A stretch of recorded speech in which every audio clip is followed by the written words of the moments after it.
So I think we're ready to start for this last session. And I thank all the participants that remain with us after 2 half days, which were quite intense. It is my pleasure to moderate this witness panel. The idea for this panel is really to collect the views on Brexit of the different stakeholders and observers which have been involved in Brexit somehow. We already had 3 very rich panels on Brexit, and the idea now is really about talking your personal experience on Brexit, what do you think about the present state of the UK, but also the future prospects for EU-UK relationship. We will have about 40 minutes for these first rounds, and then I will open the floor for questions. You can ask questions in the chat and also raise your hands. I will do my best to give the floor to all of you in the allotted time we have. So, as we know, despite the conclusion of the TCA last December, the relationship between the EU and the UK remains tense. And Brexit saga basically continues. We can see it at stake in the vaccines issue, on the fact that the European Parliament decided to postpone the vote on the TCA once more. And also the European Union that promised legal action against the UK unilateral decision to extend a grace period for checks on food import to Northern Ireland. So a lot of issues that still need to be tackled before we go back to a normal relationship between the two parts. I would like to start the first round by collecting your personal Brexit experience. So the idea is really to understand, in your view, which were the main obstacles in the negotiation process, what did go wrong, what could go worse, what did work in the end, and so on and so forth. Let me first introduce the speakers. We have an exceptional panel. First of all, Jill Rutter, who is Senior Research Fellow in UK in a Changing Europe. Georgina Wright from Institut Montaigne, she's head of the Europe program. Declan Kelleher, former permanent representative of Ireland to the EU and also former ambassador of Ireland to China. And finally, Stefaan de Rynck, who has been advisor to Michel Barnier and a newly appointed head of the European Commission representation in Belgium. So I would like to start with Stefaan with this first round on Brexit experiences. Stefaan, please. Thank you, Nicoletta, and good morning to all of you. The only positive aspect of Brexit that it has brought me back together with some of you, some personal connections that have been re-established or established for the first time. A special hello to Michael Keating as well, who was my PhD co-supervisor in Florence in the 90s, in a different era, when Tony Blair was still in power, putting the UK at the heart of Europe. So what went well, what went wrong? Well, what worked on the EU side is the obvious thing to start with is the unity and the solidarity. It's often stressed as one of the issues for which Ireland has benefited, but it's not just Ireland that has benefited from that unity and solidarity, even though that clearly was extremely strong with Ireland and upholding the Good Friday Agreement. I mean, one can wonder what is the strategic interest for countries in Latvia or other countries around Europe to do that. And clearly the strategic interest was to reaffirm the value of membership and the solidarity between EU member states. And I think that, at least for the 27, is a positive aspect of Brexit. Many asked us when we started discussing the future in 2018, when that unity would now break down under the weight of national interests, sectorial interests, and it didn't. And even also till the very end, on the last issue standing was fisheries, as some of you may know, in the negotiations up until the 24th. And that came after the December European Council expressed a strong solidarity with all the fishing countries, 8 or 10 fishing countries. So that unity and solidarity has been an extremely positive element. What went well in negotiations, I think, was the sequencing, the famous row of the summer, as David Davis had said, which never happened. Because on the EU side, what we wanted to avoid was that the UK would use settling its debt and the money for buying the future, buying some good access in terms of the future relationship, the single market. The UK was quite blunt about that publicly, some of ministers, and privately, many ministers also came to capitals and to Brussels to ask what they could buy for a number of issues. And so what they could buy from the future was basically nothing, because the financial settlement was done in December 17, and it was very good to separate this.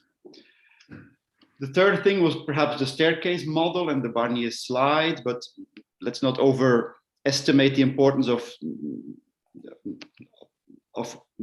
it was not just a Barnier product, is my point. The Barnier slide was successful because it depicted the European Council's guidelines of April 17. So it came a few months after that. In December 17, we published that slide, and it visualized the choices the UK had, and it externalized those choices to the UK very successfully.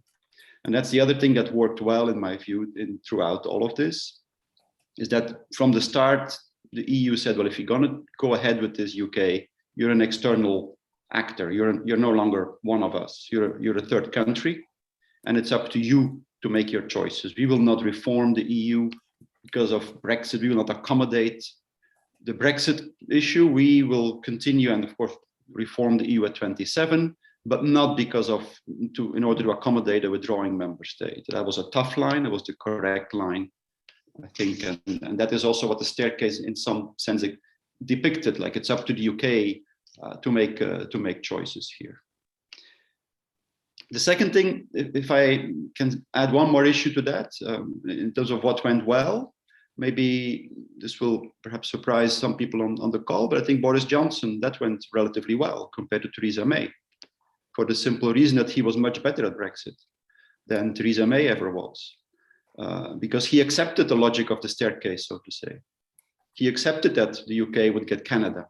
He expected that maybe level playing field would disappear from that, or that he could isolate the fisheries in a separate sectorial agreement independently from the free trade agreement. That didn't work. So that didn't work out so well for the Johnson government, because the EU held firm there till the very end.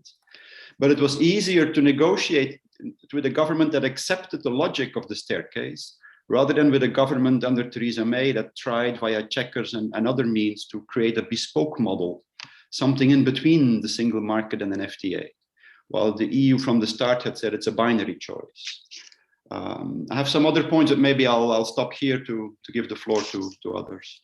Thanks, Stefan. We will come back anyway on the various points. So, Declan, please, the floor is yours. Do you agree with this analysis, or you had a different experience of Brexit? No. Well, first of all, thank you very much, and I'm very glad to be here. I should perhaps make the point that, as you rightly said, I'm the former permanent representative, the former ambassador of Ireland to China. So obviously, I'm speaking in a personal capacity. It has made my job easier because I agree pretty well with everything he just said. But as you ask about our own experience, I think a couple of things I'd like to emphasize. One is that in Ireland, we tracked what was happening, referendum quite carefully beforehand. So we saw that this could go wrong. And we prepared ourselves at a very early stage. And we set out 4 key objectives, strategic objectives we had to reach. One was protection of the peace process, because Brexit would simply totally run a coach and horses through the gossamer web of the careful balances of the Good Friday Agreement. Second is the generic problem that all member states had, but we had it quantitatively much more than others, how to manage the impact on trade and our economy, and particularly given the very close, although declining, interdependence of trade with the UK. Third, and probably the easiest issue, was protecting something called the Common Travel Area, which is a legacy of our kind of early days of our independence as a dominion, if you like, within the British Empire. And it meant freedom of movement, no passports, etc. That was the easiest issue to address, because the Common Travel Area had been reflected in protocols in the Amsterdam and Lisbon treaties. And finally, how to protect our own position in the single market and our position within the European Union. Those were the core elements. We built right from the outset, and I can remember a meeting with Michel Barnier in early autumn 2016. We built a very close relationship with Michel Barnier and the task force, and I think Stefaan will testify to that. We're in regular contact. There were at the time voices suggesting, well, why doesn't Ireland work bilaterally or work with the UK on this? But this would have put us in a difficult position of, first of all, being in an equal relationship with a rather unpredictable member state about to leave the EU. And secondly, having to advocate what would be and what has been seen to be rather kind of testing hypotheses with the Commission. So we worked very closely with and through Michel Barnier, the task force, and the Commission. We also explained our position very carefully with other member states. And as Stefaan has said, solidarity is something that matters. It's more important. There is, in fact, to quote Ivan Rogers, there's a world of difference being 5 meters inside the perimeter fence compared to being 5 meters outside the perimeter fence. And I think that kind of membership clause would be dealt with as a withdrawal issue in the first phase, in the first set of boxes. So the sequencing point was very important for us nationally as well. The challenges, if you want me to talk about the challenges we faced, I'll do that now. Basically, I do see very much what Stefaan has said. The challenge during the Theresa May era, I beg your pardon, which became more pronounced after the general election that didn't work for her, was to know precisely what the policy was, because the policy was delivered often through speeches. And as Stefaan said, there was a bespoke dimension to this. The Boris Johnson regime was no easier for us, in fact, more difficult, but it was a straightforward sovereigntist approach by Boris Johnson. So the challenges for us throughout, there were peel us off. I often got delegations coming to Brussels from House of Commons committees who would ask plaintively why Ireland wasn't throwing in its lot with the UK, and why were we dealing with these Europeans? We had to explain that we're members of the European Union, full members of the European Union, and that is the core of our position. One other thing I will say, now I can come back to it later, if you like, is there was, and it was right from the word go, there was a certain visible lack of familiarity, certainly my view, on the British side with the intricacies and nuance of the peace process and the Good Friday Agreement. Let me give you a couple of examples. I mean, first of all, I should say, when the public debate in Britain developed at the time of the referendum result, I was very struck at how little reference was made to the implications for Ireland, in particular the peace process in Northern Ireland, not only by politicians, but also, I have to say, by civil society and even think tanks. They obviously developed and changed their position pretty quickly after that. But initially, there was a sense that the massive effects for Northern Ireland and Ireland weren't really fully grasped in London. Secondly, there had been a sort of a kind of passiveness about the Good Friday Agreement in parts of the British side. The Good Friday Agreement I've described as a gossamer web, but it's also like the famous bridge over the River Forth in Scotland, the rail bridge, where you paint it with red paint to stop it rusting. But before you reach the far bank, you have to start repainting it to keep it going. The Good Friday Agreement needs constant attention. And there were important institutions of the Good Friday Agreement, which British Prime Ministers simply didn't attend anymore. There was a regular meeting of what's called the British-Irish Council, which was a summit between the British-Irish Prime Ministers, the first ministers of Northern Ireland, Scotland, and Wales. And essentially that had really not been attended at the highest level on the UK side since about 2011. And that sort of slight lack of institutional memory was a bit of an issue, and during the as well, when I think of the letter from Boris Johnson to Donald Tusk of August 2019, which really sort of didn't quite set out the Good Friday Agreement in terms that we found familiar. So this was another set of challenges that we had to face. I hope you can still hear me because you've disappeared from the screen. Yeah.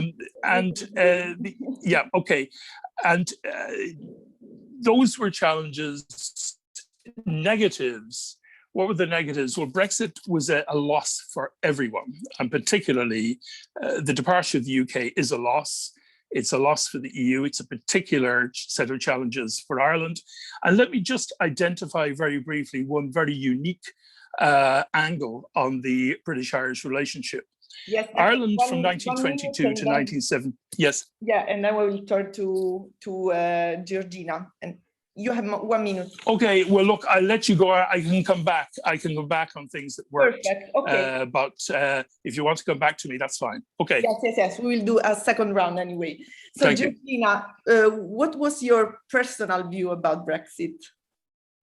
Thank you, Nicoletta, and thank you so much for the invitation to be with you to talk about my favourite subject, which I don't get to do much anymore from Paris. I had a number of points, but actually have already been raised by Stefaan and Declan. So I guess I'll sort of, the things that surprised, I think, the EU from the people I was talking to during my time of covering Brexit was, I guess, three things. One was sequencing, as in the UK sequencing. So from the EU's perspective at the very beginning, I think there was genuine surprise that the UK hadn't seemingly really thought about what it wanted. So it triggered Article 50, then called for an election, lost precious time. And then when, 3 months after that, with the new government in place, hadn't really sort of come to Brussels with a clear proposal. And then I think Declan and Stefaan Declan talked about speeches. Again, a bit of a surprise that, is that where we're supposed to look at about what the UK wants? And if that is what the UK wants, why is it pitching it directly? Why isn't it pitching something completely impossible and then trying to weed your way down to that, because it is a negotiation? And I think fundamentally in many of the discussions that I had with sort of EU diplomats and officials, I think there was the kind of surprise that the UK had failed to realise that negotiating as a big member state inside the EU is a very different experience to negotiating essentially as a third country. So all the tactics that you use, which are, you say no if you don't like what the Commission is proposing, and then you build coalitions with like-minded member states, you block that proposal, and then you ask for the Commission to come up with an alternative. Here, all of a sudden, the UK couldn't build coalitions anymore because member states were on the other side. And when it rejected the Commission's proposal, the Commission said, fine, well, you come up with an alternative then. So it was a very different dynamic. And I think that sort of caught people very much by surprise at the beginning, that the UK was sort of slow to adapt to that. But completely agree with Stefaan and Declan's points that changed when Boris Johnson became Prime Minister, because he obviously adopted a very different approach. I think there is a question here about what the EU does next, and I think we can come back to that in the Q&A. But given that the Prime Minister and the UK government clearly don't want a close relationship and have rejected any form of structured foreign policy cooperation. I think there is a question there about how the EU responds to that. Clearly, its model for third country cooperation in foreign policy, we touched a bit on that in the earlier session, was never really going to work for the UK. And I think if the EU is seriously thinking about how it can work with the UK in areas of common interest that fall outside of the scope of the trade agreement, then it needs to have an attractive proposal to put forward. Very briefly, because I was asked to kind of think and reflect on sort of France's position. I think many people in France switched off from Brexit long before the negotiations had concluded. And that's because, effectively Brexit was important, but it wasn't a priority for France's EU policies. There are lots of things they want to get going. They're obviously holding the presidency of the Council in 2022 at the same time as the presidential campaign.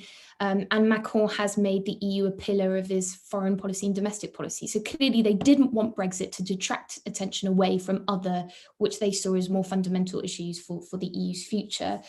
But the people who were following Brexit from the start are still effectively following it. So Clément Beaune, former advisor to the president, is now, of course, junior minister on EU affairs, and Macron's new Brexit advisor has been following Brexit from the start from a central department and has now moved, I think, last week to the Elysee. So the people who are following it are still following it and have, I think, quite a detailed understanding of sort of the implications. And their general view of Brexit is one of caution. They have the advantage that they have a very strong bilateral relationship on defence and security, which always took place really outside of the EU membership. So it's easier to pursue those relationships, although I think there is acknowledgement that in effect, Brexit acrimony does bleed in slightly. But when it comes to the implementation of the trade and cooperation agreement, they're fully behind the European Commission, they're fully supportive, and they are cautious. They want to make sure that this works. And the way that things are going now is not breeding much confidence. So yeah, I've got a whole series of points about what the UK and the EU could do in the future, and some sort of recommendations, but perhaps we can come back to those. Yes, we will come back to that in the second round. And Jill, please, what is your view from London?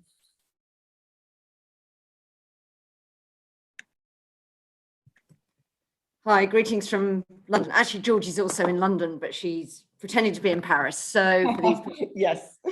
So greetings genuinely from London. I think it's quite difficult to give a sort of unified UK view.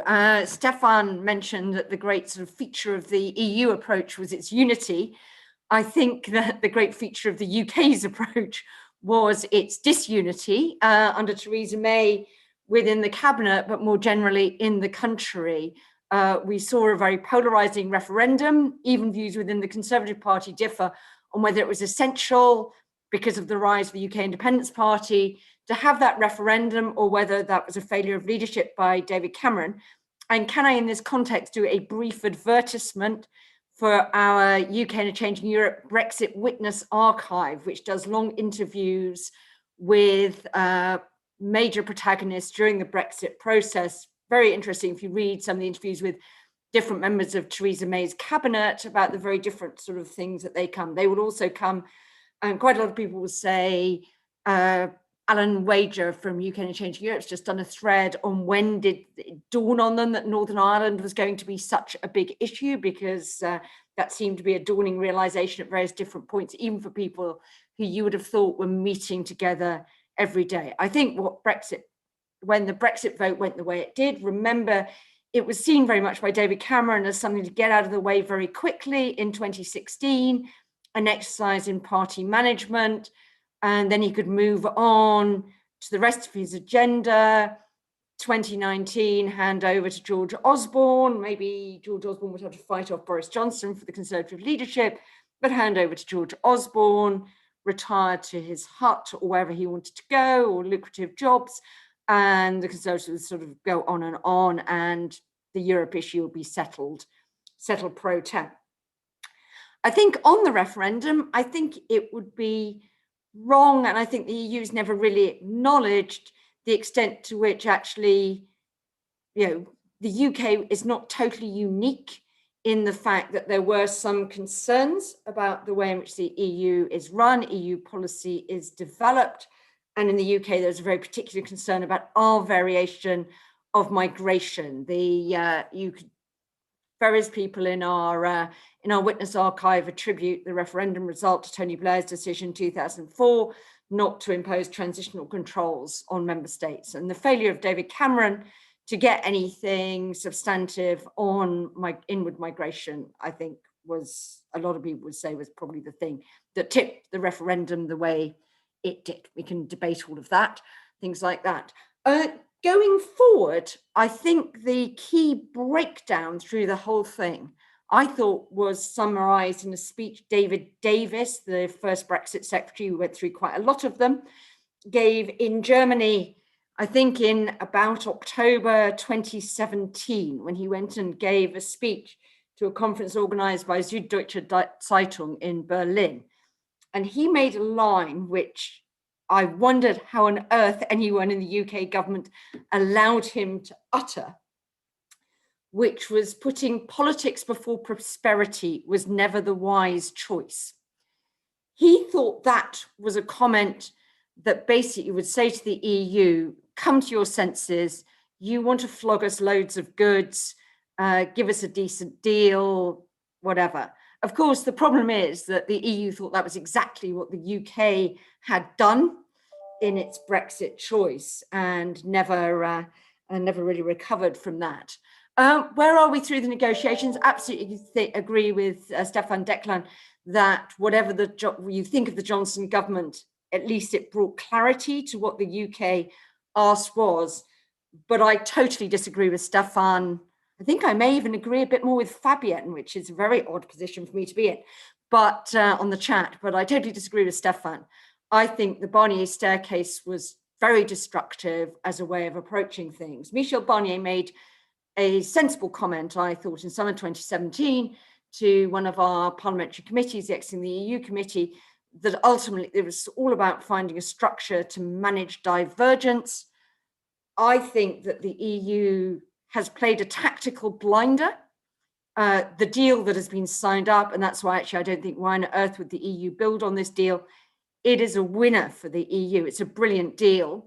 It's why I noticed this in the chat as well. The UK might not lose vast amounts of sleep if the European Parliament ended up not ratifying it. Might solve quite a lot of domestic problems. I actually always thought that the deal, no deal was much more balanced for Johnson, because at least no deal allows you to blame the EU for everything that happens, and we're quite good at that. But I thought the Barnier staircase was a complete failure of imagination. This was, as people have said in other contexts, an unprecedented situation. A large member state had chosen to leave. Did that really then say, well, we did this with Norway. Oh, well, look what we did to Ukraine. Well, how about Turkey, guys? I mean, that was a complete failure of imagination. Theresa May ultimately, I think, realized quite how constricting her red lines were. There's a great line in our witness archive from Philip Hammond, her Chancellor of the Exchequer, about how she dug a tremendous hole for herself, stupidly and badly advised, at the party conference in Lancaster House, and spent the rest of the time trying to fill it in cupful by cupful through all these tortured speeches that you've all mentioned as ways of that. But she was trying to claw her way back. Chequers represented quite a moment of clawing her way back. They think that they had green lights on that from the Dutch and the Germans. That may be another failure of UK diplomacy. Who knows? We'd love to talk to the German and Dutch counterparts that they spoke to find out whether that indeed was another failure to understand. But I do think there was scope for something that that might have led to a better long-term strategic relationship, as Georgia said, with things like that. That wasn't going to happen if you were forcing the UK ultimately to choose Norway. You could argue everybody's second choice. Trouble was, it was very few people's first choice. Or Canada. There's clearly quite a big constituency for Canada. We're now experiencing the problems of imposing a Canada-style deal on two very integrated economies, and it's not really fit for purpose. Anyway, I'm going to end there, and we can pick up points points. Thank you. Thank you. Tweet the link to our witness archive, which I highly recommend. Well, and it's available for all your students as well. So please do get them there. And we've got to complete our interview with Stefaan. So we are very keen to get more EU actors into it. So great, we'll do. Since we do not have much time, I propose to merge the other two questions we had in mind for our speakers. So you had quite clear-cut judgments about the deal that was reached, but we would like to know more about your views about the current state of the UK after Brexit. So in your view, what is the international reputation of the UK at present, the state of politics, but also government and governance in the UK, and also what this would affect the future of the relationship between the European Union and the UK? Do you think the UK will have much influence within the European Union and internationally, and what still need to be addressed? We know that the DCA doesn't touch on very important issues. The financial services sector needs to be completed. We didn't talk about foreign and security and defense policy at all, but beyond that, what do you see the future of this relationship? This time, I would like to start with Jill in the reverse order, if you agree. Surprise, Jill. Well, I think let's do short run, long run. At the moment, we're in a very sensitive stage. We're in that sort of, post-divorce stage where we've got to prove that we made the right decision, that we can do things on our own, and that we don't have huge regrets. And so we're going through that.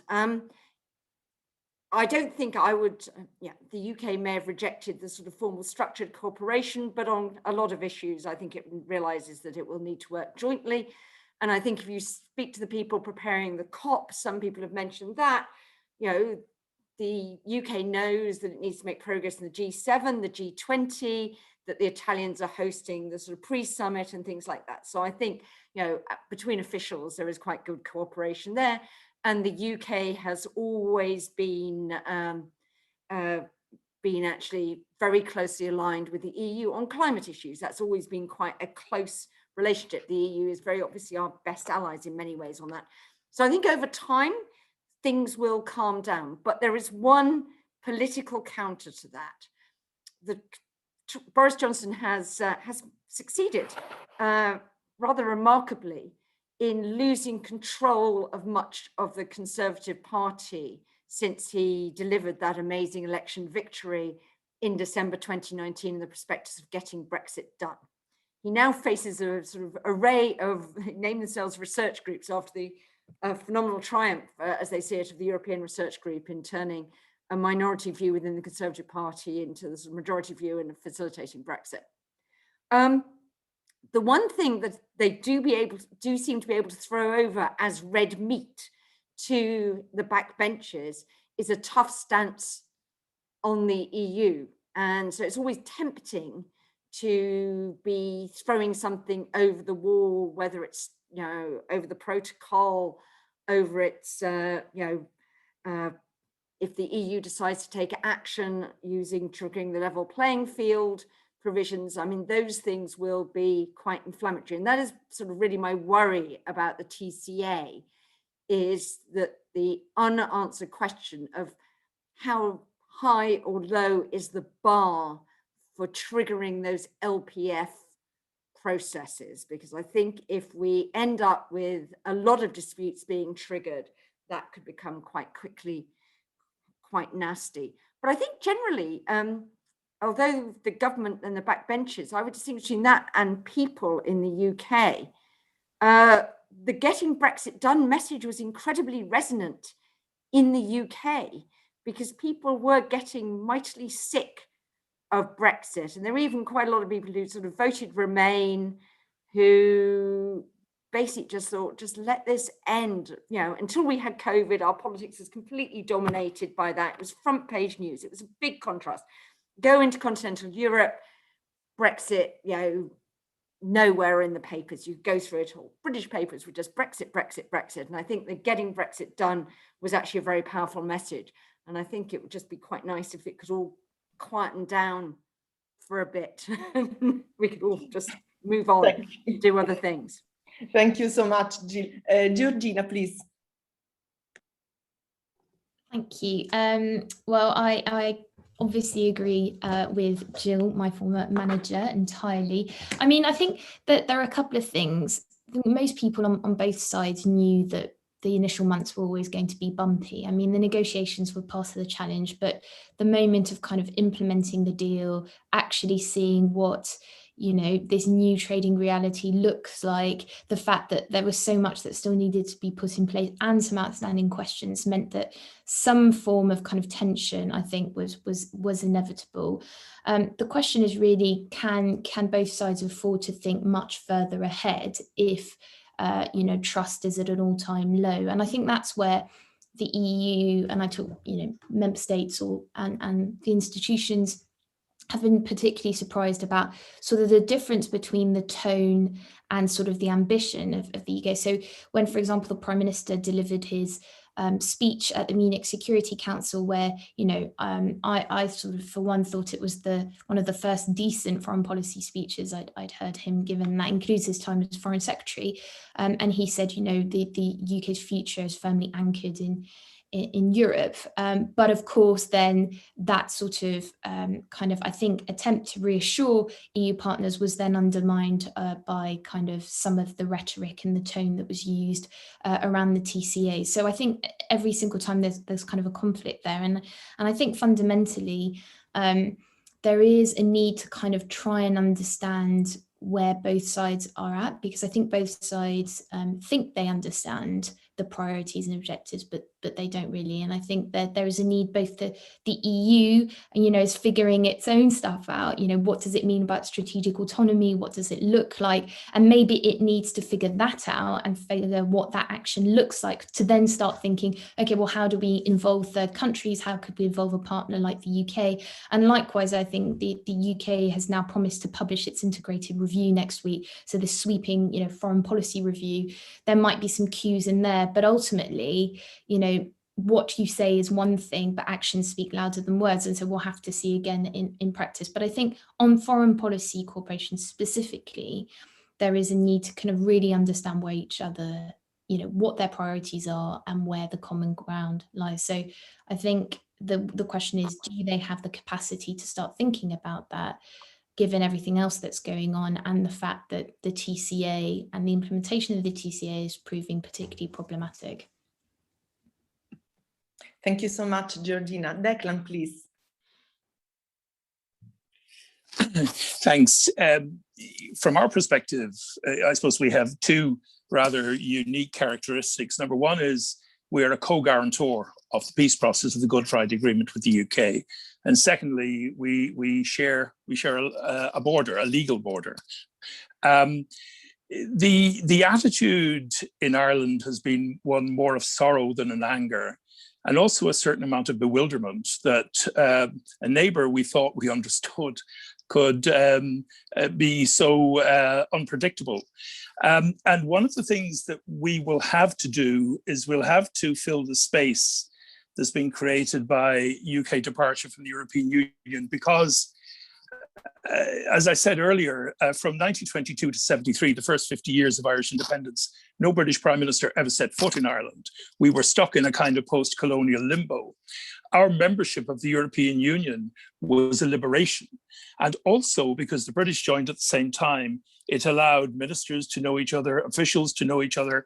And regularly at every European Council, there's always a bilateral in the margins between the Irish and British top leaders, usually in relation to Northern Ireland. So we have to work on that. We've done some work. We've opened a consulate in Manchester. We need to just ensure that the relationship, which will never go back to the status quo ante, because that's impossible legally apart from anything else, we can kind of move ahead in a reasonably productive bilateral relationship. It's difficult because the the Internal Markets Bill saga and the more recent grace period saga has raised real questions about the UK's commitment to international law. And the Good Friday Agreement is a matter of international law, but we'll work through that. Can I very briefly, before I pass back to you, just in relation to the EU-UK relationship, I was as baffled as anyone why the UK didn't push the foreign policy dimension in the future relationship negotiations. Partly out of a worry on my part that if the UK play the geopolitical card as a kind of device to say, well, you know, we're geopolitically important and, you know, forget about these little Irish worries. It didn't work like that because of the loyalty and solidarity of members, but also because I think the UK didn't understand that the biggest geopolitical asset of the European Union is in fact the single market. And that was made very clear at the time by Michel Barnier and his colleagues. But I am genuinely perplexed at the lack of interest on the UK side to work with the EU in the foreign policy sphere, and instead to send aircraft carriers to the other side of the world in what will be an extremely politically risky situation, very politically risky indeed. Thanks. Yes, Declan, indeed. Let me end with Stefaan for this round, and I've seen that there was an interesting debate between Stefaan and Fabian on our chat. So Stefaan, if you want to respond to that as well, you're welcome, please. I'll pick up on that in a second. I make a few points on the state of play today and the future, but before that, I want to come back to Jill's point, and Declan as well has said something which is important in terms of the lack of imagination of the Barnier staircase that Jill mentioned, and Declan just said the single market is a strategic asset of the EU, and the UK never understood that reality. I think that if the Barnier staircase had not expressed what the member states wanted him to do, he would have, of course, known that rather quickly, I would think. So my point in the introduction was to say that this expressed what member states had wanted all along. It's an interesting point you make that the EU should have shown more imagination. I think at heart what that point says is that Brexiteers and Remainers in the UK have one thing in common, that they think that their country is so important that the EU has to accommodate what it wants. I think that is absolutely to that point. We have talked so many times with Remainers also during these negotiations, who came to see us, who said, but surely free movement of people, at some point a compromise will emerge, which will then mean we can put this whole story behind us. And there will be like 3.5 freedoms, not 4, which are indivisible. You said the Cameron settlement was peanuts in the UK debate in a way, but it wasn't for many of the EU member states. In Barnier's first tour of capitals, there was a hangover from what had happened on the free movement of people, and the fact that the EU had compromised on that in a way which a number of member states did not really thought was at the limit of what they could tolerate in terms of compromising on free movement of people. And I think it's something also that was underestimated in the UK. Of course, from the UK side, it may not have been enough to stop what Cameron said was the swarms of migrants coming into the UK. But that's a different debate. Now, coming to a bit more today, and Fabian's point as well, I think what we will have over the next years is policy competition between the UK and the EU. I mean, that is inevitable, I think, in terms of the Johnson's government agenda. I mean, he is Mr. Brexit and now has to deliver on the added value of this project for the UK. And so an agenda of policy divergence is in a way baked into the raison d'etre of him and his government, I would think. You can feel that in terms of the first issues or things that the UK has done in terms of op-eds on data, where they need to find more flexibility to GDPR, a number of other issues, Johnson calling businesses to ask for ideas on where divergence from the EU could bring some competitive advantage to the UK. And that's fine, of course, that's also, again, that's Brexit. So it's inevitable that the UK will now develop more policies that are different from what the EU does. The question then is, does it lead in terms of the level playing field commitments to a tit for tat kind of relationship? where parties use rebalancing or remedial measures frequently, which would be a bad outcome in terms of the implementation of the TCA. It's true that these tools are foreseen, of course, for a good reason, but the best would be not to have to use these tools. And there is a review clause which the UK also adamantly insisted on having if this rebalancing is used too often, that therefore there has to be a review of how that works, which is natural, because if there's too many rebalancing, it means the TCA is dysfunctional in terms of structuring the economic relationship between the UK and the EU. But I think that policy competition is inevitable. And it brings you a bit to Fabian's point on could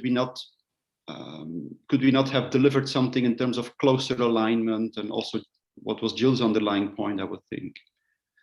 I think it very much depends on the UK still.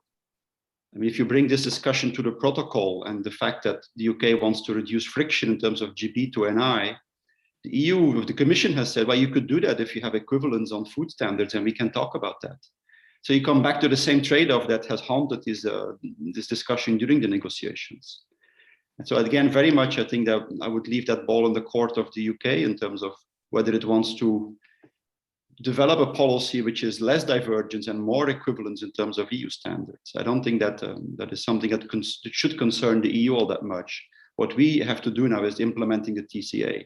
And that's my final point, compared to some things I've heard also in the conference, that all these expert committees or technical committees or joint specialized committees could now work on more collaborative tools. I would not put too much faith or confidence in that. These committees are highly technical, will meet once a year at civil servants level. I don't think they don't have the remit to structure the relationship. That's a more political issue that is a challenge for the Johnson government, I would say, in terms of how it wants to diverge or not from the EU. Thank you so much, Stefan. So I know that there are a few journalists in the audience.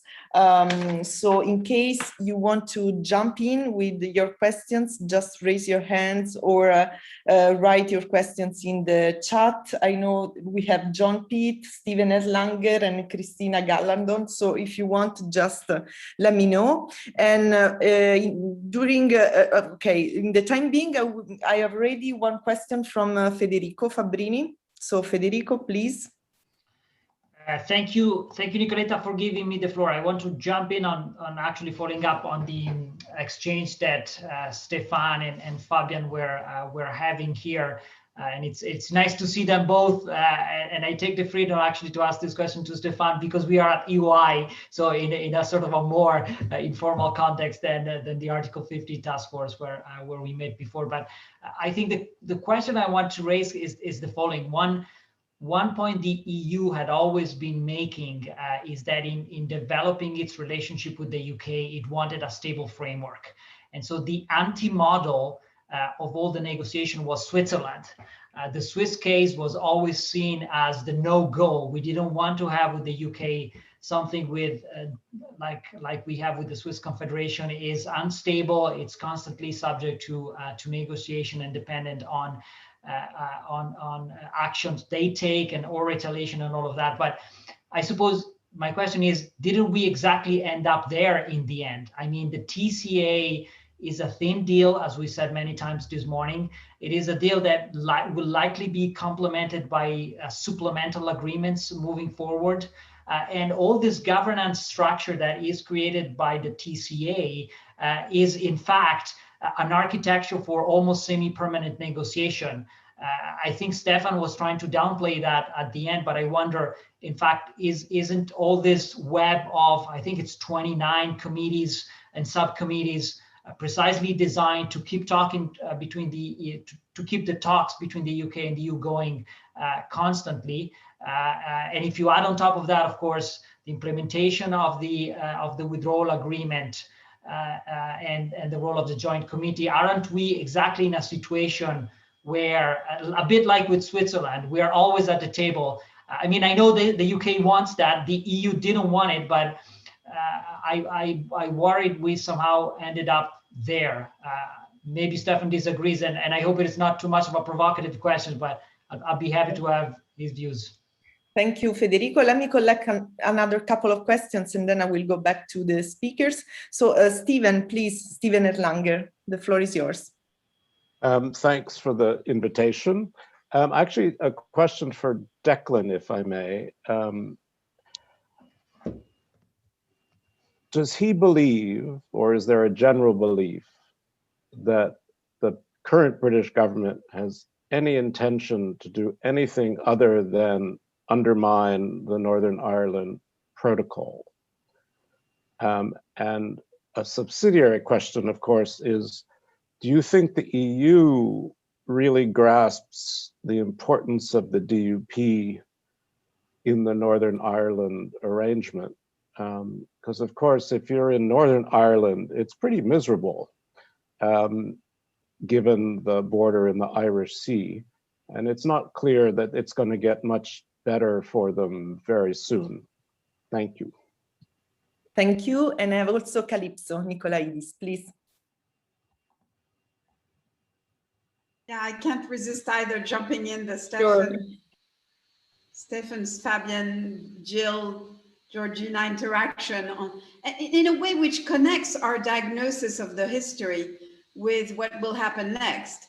And one element of that, or one way of framing this, is to really ask, this time on the part of the EU, taken for granted, all of us agree that the main culprit in this whole story is the sovereignist obsession, and that creates the kind of acrimony that we have today.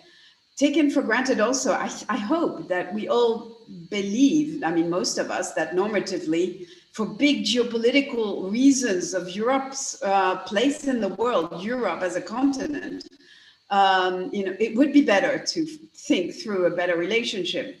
So the question is, forgetting the blame question, but what can the EU do? And perhaps indeed it was a problem. I disagree with Stefan. It was a problem to have such a binary choice. Binary is not a nice word. We shouldn't like binaries. But in any case, the question is whether the EU, how will the EU make its assessments in the future? There is a regulatory logic, which is to assess the UK on the basis of regulatory compatibility, purely the question of divergence, convergence. Are professionals mutually compatible? Do they have similar qualifications? Banks, etc. Food, yes. Now, that doesn't only depend on absolute unilateral accepting all of the EU standards. There are ways of having these conversations in the trade regulatory world. Or will the EU make its assessment on much bigger kind of consideration of industrial policy, strategic autonomy? That's quite different. These are two different logics. And I think they also have a consequence for, you know, the rest of the world. So I'd be interested. And of course, I vote for kind of a much more regulatory compatibility logic with the UK. If your professionals are compatible, they can come in. So I'd love to have your viewpoint on that. Thank you, Kalypso, and thanks for all your questions. We have less than 10 minutes, so I will go back to the speakers. If you can keep your interventions within 3 or 4 minutes maximum. I will start with Stefan, please. These are huge issues for 10 minutes. But make your best. These are very challenging and good questions, but I think I would like to bring it back to the reality. I mean, we're not talking about dealing with a government who wants regulatory compatibility. We're not talking about dealing with a government who wants convergence or more equivalent issues. We're dealing with a government who wants to diverge. So we have to deal with the reality that is in front of us. That's the start. And it's also a reply to Federico's question. We're not dealing with a government who wants supplemental agreements. We have seen in these first weeks outcries from the fishing processing industry, from musicians, from the fashion industry, from professionals, to pick up on Kalypso's point. And the UK has said, well, this is part of the short-term adjustment we have to go through. UK government has not said, yes, we will ask the EU for more flexibility, for a different model of a relationship. UK government has said, let's hold firm. This is part of the teething problems, the adjustment problems we have to go through, and we have to come to a new normal. And I think in that context, what we have foreseen in the TCA is the possibility for the EU unilaterally to adopt a more flexible approach. There are flexibilities to reduce import checks on food and live animals if the UK would adopt certain more equivalent standards. There is a framework for the professional qualifications which is foreseen, which is very much like Canada. And that's what we have to implement. Now we can think academically about different models, but this is not what we're going to implement. What we're going to implement is obviously the TCA which we have. There is a possibility to facilitate further customs exchanges and customs procedures. But again, it will largely depend on the UK doing some things in this field, which it's not interested in doing for the moment. So there's no point, I think, in speculating that the TCA will be somehow supplemented. It will not, I think. Thank you, Stefan. Declan, please. Thanks. In relation to Stephen's question about whether the British government intends to undermine the Good Friday Agreement, of course, we all assume the British government totally stands by its commitments under international law and has always done so. But I think that certainly, I mentioned earlier that there needs to be an engagement with the institutions of the Good Friday Agreement. And for whatever reason, British engagement with those institutions has lessened in recent years. And even in the last couple of weeks, I'll just very quickly give 3 examples of, I think, quite curious formulations that members of the British government have used. Michael Gove referred recently to the majority community in Northern Ireland. Now, that's a very old-fashioned concept. The Good Friday Agreement doesn't refer to the majority community or a majority community anywhere in any of the Good Friday Agreement texts. Secondly, Jacob Rees-Mogg is more or less resiled from an important speech by a former senior Conservative minister, which was also endorsed by John Major, a speech which actually opened the way for the Good Friday Agreement. And third, Brandon Lewis in the House of Commons 2 days ago made inaccurate references to East-West dimensions of the Good Friday Agreement. Now, this could be just lack of familiarity, the need for some re-education. We'll have to see. But certainly from the point of view of the Irish side, the Good Friday must be worked in a coherent and operational manner. In relation to the second question about do the EU, the Commission, get the importance of the DUP and their position, was certainly, in my experience, Michel Barnier and the task force understood that totally. So that was very, very markedly the case. And let me say the DUP have changed their own position quite recently. Not so long ago, Arlene Foster was talking about the benefits of the protocol. I think very briefly, my last 10 seconds, I think the harping on the open sore of the Commission misstep about Article 16 and vaccines a few weeks ago, which has been part of the British government's approach, I think has been unfortunate. And I think it is making the possibility of moving forward more difficult. So I would hope that that kind of rhetoric could be dropped. Thank you. Thank you, Declan, for your intervention. And Georgina, please. Thank you very much. Loads of interesting questions, and I'm going to try to be brief. I think first, I entirely agree with Stefan. I don't think it's in either side's ambition to improve on the agreement. And it was very much of the understanding that the TCA would be the final structure, not the foundations to be built upon. So I think it's important to remind people of that, because I often get asked questions about, well, this is just the beginning. And I'm like, well, no, I think both sides are quite firm that they don't want it to be a la Suisse, where you just, add on perpetually. The second, I think, really important point is we often fail to see Brexit in the broader context. So I think for the UK, it's how it fits in particularly this government, the Conservative Party's kind of broader priorities and ambitions for the UK, and how, as Jill was saying, perhaps it's weaponizing Brexit in a certain way, and also how Brexit fits in the EU's broader context and conversations. I mean, level playing field, I remember studying a master's on EU affairs back in 2011. We talked about level playing field all the time.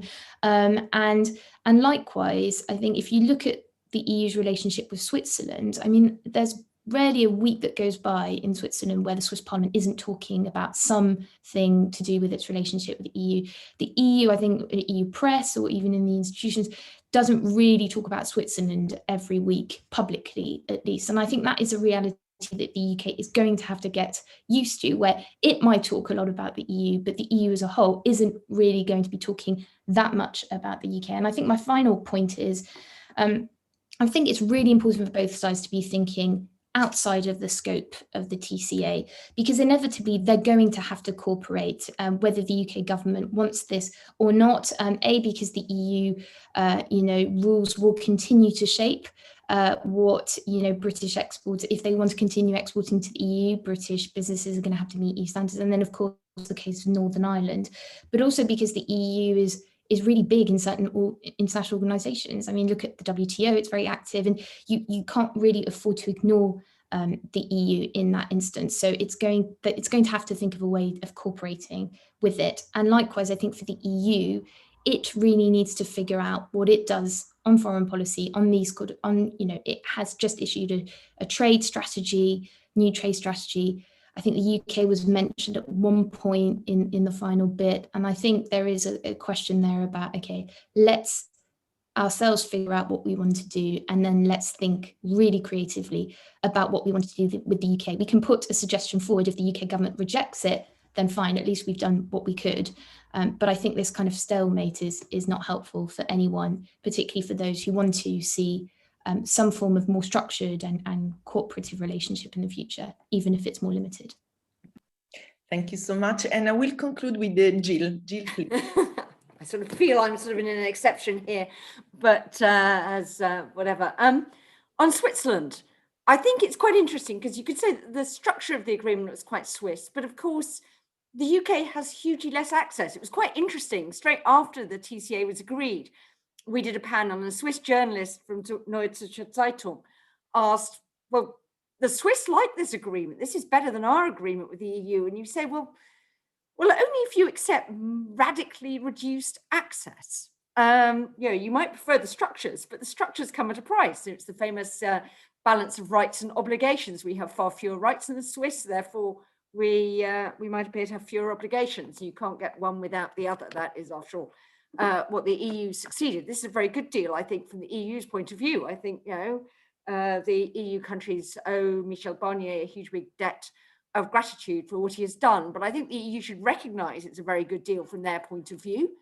Not least because, we keep on seeing, the UK is what might be technically termed a terrible negotiator. We've just announced a whole bunch of unilateral easements and postponements for EU checks coming in here without even appearing to ask for anything from the EU side in terms of some potential sort of at least temporary adjustment periods the other way, which seems to be one of the sort of very bizarre things we didn't need to allow our businesses more time to adjust. And businesses, not surprisingly, found it very difficult to adjust to a regime contained in a 1,300-page document released on Christmas Day. So I think the EU has done extremely well. I think, is it just about regulatory alignment? Well, on Kalypso's point, well, frankly, if it were, the EU could have granted the UK financial services equivalents back in the summer. The UK totally observes the EU financial services regime. It might have ambitions to go a bit differently, but it hasn't done anything on that.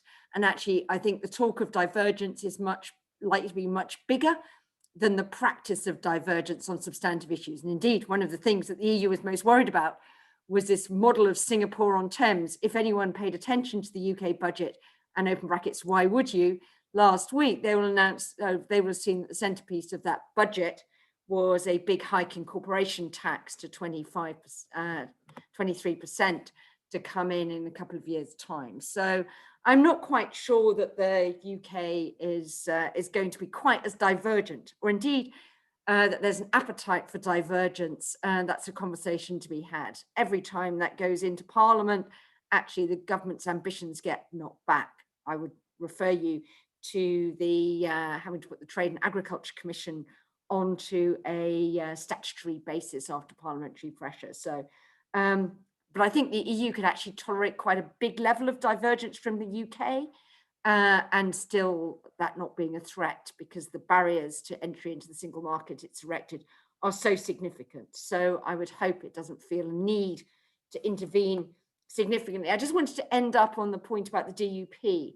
And I think it really is very unproductive if, rather than the UK and the Irish governments both seeing themselves as co-guarantors of the Good Friday Agreement and both working together with the Commission to come up with solutions to fulfill that important bit of the protocol about minimizing the effects on the everyday lives of people in Northern Ireland, which means it has to be a proportionate approach, has to recognize that Northern Ireland's incredibly small economy, stuff going to Northern Irish supermarkets is not a big threat to the integrity of the single market, really isn't. It's a much bigger threat to the potential peace and stability there, that we need to get those three sides working together in the interests of everyone in Northern Ireland, and a situation where the EU is perceived to be taking a nationalist line and the UK government is perceived to be trying to build back some of the bridges it burnt so spectacularly over its protocol in the first place with the democratic unions, is a very dangerous and bad place for everyone. Thank you so much, Jill. I think we had a fantastic panel. We got very useful points also for the future of our research. And it was really an interactive conversation with our participants. I don't want to take much time, just a couple of minutes for concluding this fantastic 2.5 days we had together to reflect about Brexit and also the future of the relationship between the European Union and the UK. Maybe just a small point on the follow-up of this. We will, of course, use all the inputs received during this conference, and particularly we will try to incorporate all your judgments on the agreement and also on the future of the relationship in a specific exercise we would do within the DiCE project, which is a scenario marathon. Despite Stefan's skepticism about the speculation about future scenarios in this field, we will try to do that and academically thinking about what can happen in the future and what can be the impact of the Brexit on one side, the internal cohesion of the European Union, the differentiation in the integration process, but also externally in the relationship between the European Union and its partners. What we'll do to try to be as close as possible to the reality is that we will, after we develop these scenarios and we map the different options we can develop at the academic and think tank level, we will try to test these scenarios with the policymakers and policy shapers, both in Brussels and in the member states. So please be ready, because next year we will organize this big exercise in Brussels, and we will try to give new impetus to the reflection on differentiated integration and Brexit in this particular field. So I thank you once more, and I thank you also my partners in the organization of this conference. I think it was an excellent occasion, and I hand over to John Erik for a brief conclusion. Please, John Erik. Thank you very much, Nicoletta. I think it is clear to me that this is demonstrating the value of bringing together not only researchers under one Horizon project, but actually the umbrella of 3 projects. Because after all, what we are discussing is the transformation of the European political order. And membership is one aspect of this, of course, but it is the very larger configuration of politics and law identity and culture and economics that we are discussing under this whole umbrella. And that requires a collective effort. And I think this has shown us the value of such a collective effort. And I really cherish that, and I would really like to continue that. And as Nicoletta was saying, one dimension of this, of course, is the scenario marathons that we will do under DiCE. Another aspect we are also pursuing under DiCE is Differentiate.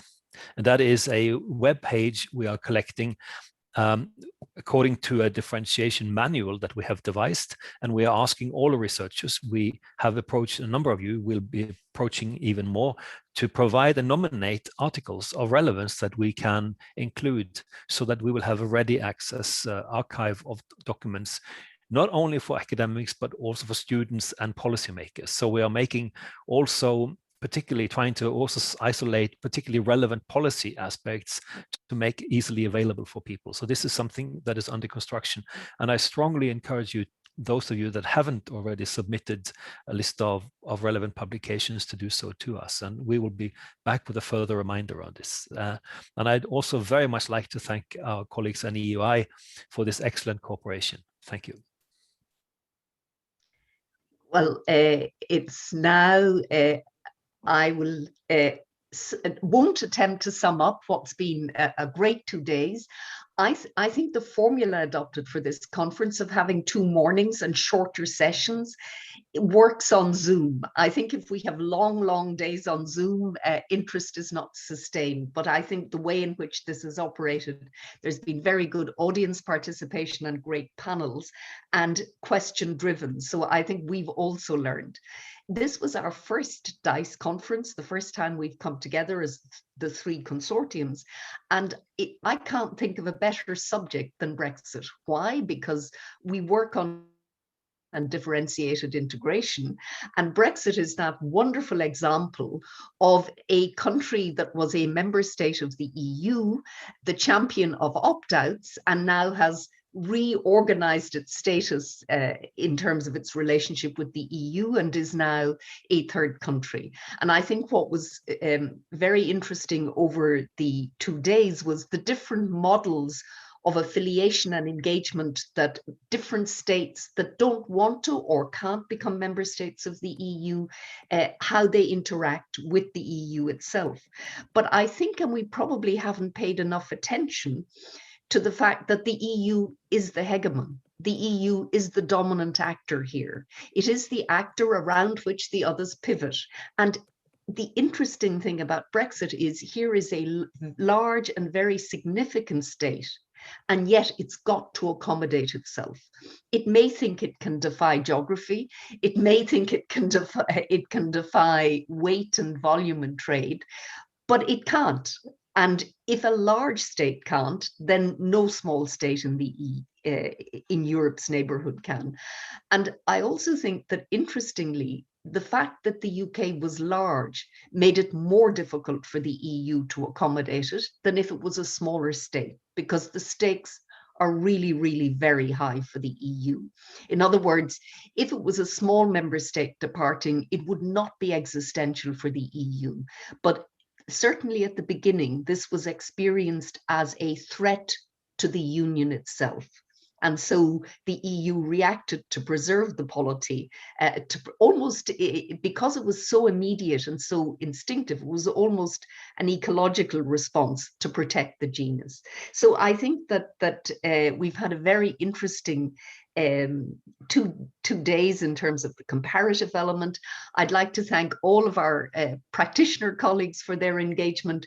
Again, it's really important to get the insights from those of you who watch this very closely and are the actors delivering it, because again, that's very important to us as scholars. And I think that you see on the chat, there are links to all of the resources that are helpful, the very rich UK in a Changing Europe resource in terms of those witness interviews.